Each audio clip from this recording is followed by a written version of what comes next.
bonsoir à chacune de vous et à chacun de vous. Vous dire tout d'abord que je suis particulièrement heureuse, j'ai beaucoup de plaisir à être présente, à être parmi vous pour soutenir cette liste qui est conduite par Jean-Paul Trovero. Alors beaucoup de plaisir pour plusieurs raisons et je vais essayer de développer un petit peu mon propos. D'abord Jean-Paul, voilà, c'est un pote, c'est un copain, c'est un camarade et on a vraiment envie, enfin moi j'ai vraiment envie qu'il puisse continuer le travail qu'il a commencé, parce que de toute façon un mandat ça ne suffit pas, les preuves elles se font avec 2 ou 3 mandats et il a largement la force de faire encore tout ça. Et puis parler un peu de la manière, j'ai entendu des remarques ici ou là, de la manière dont se déroule cette campagne, ces campagnes. Je vais plusieurs fois parler de nous, et en amalgamant les villes de ce qu'on appelait la ceinture rouge, donc la ceinture il manque un maillon maintenant, mais c'est vrai qu'on avait quand même une capacité à encercler la ville-centre avec des villes à direction communiste. Et en réfléchissant, je me dis que la manière dont évoluent les campagnes politiques, les campagnes municipales notamment, en dit beaucoup sur l'exaspération de nos opposants et de nos opposantes sur le fait qu'effectivement ces listes soient conduites par des communistes. Alors, d'une certaine façon, ça m'amuse, mais on est en train aussi de jouer avec le feu, et surtout, eux jouent avec le feu. C'est-à-dire qu'on a quand même pour habitude, et c'est vrai que dans nos villes, depuis la Libération, on a des listes qui sont conduites par des maires communistes. Ce n'est pas des listes communistes, le tête de liste est communiste. Il y a des associations souvent larges avec les partis politiques, les composantes politiques diverses, mais je dirais aussi et surtout avec des personnes de bonne volonté qui œuvrent pour le bien commun. Et c'est ça qui a fait la richesse de nos équipes et qui a fait la richesse aussi de ces équipes qui ont pu faire évoluer des villes telles que Saint-Martin-d'Hères, Fontaine, Échirolles ou Ponclet à l'époque, qui se sont développées avec une humanité et à la fois un côté de gestionnaire, une vision de gestionnaire qui est tout à fait exemplaire et qui est enviée, je peux vous le dire, par certaines collectivités. Et ça en agace beaucoup. Alors, je dirais, dans les motivations de ceux qui essayent de se mettre en travers de notre route, eh bien, il y a les égos personnels, évidemment. Ça, on n'échappera pas, calife à la place du calife. Là, on se rend compte sur cette campagne, tout le monde veut laver plus vert que vert. Avant, c'était laver plus blanc que blanc, mais maintenant, tout le monde se découvre une âme d'écologiste.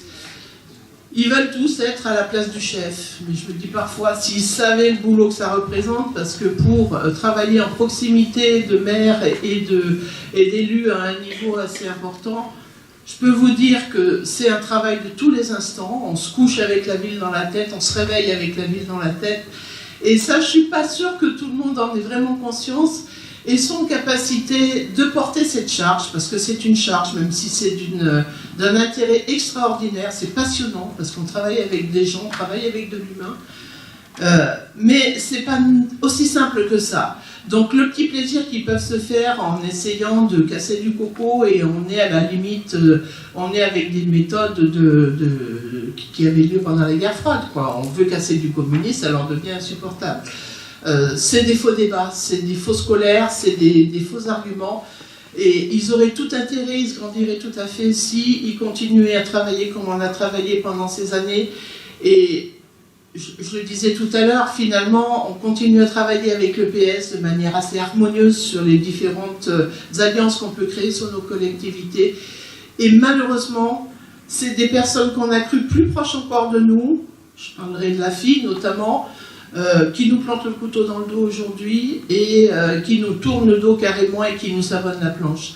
Donc ça, c'est particulièrement dangereux pour nous parce qu'il risque de faire tomber cette démocratie qu'on veut porter et faire venir d'autres personnes au pouvoir de nos villes, à la direction de nos villes, à la gestion. Pouvoir, c'est pas dans le sens où on a le pouvoir et on veut le pouvoir.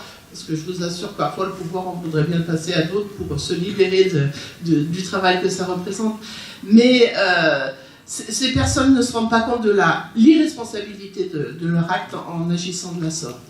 Voilà, je voulais rappeler quand même que sur Fontaine, vous avez un sillon qui est profond, qui est stable, qui a été aussi marqué par votre maire emblématique, qui a été Louis Maisonnat.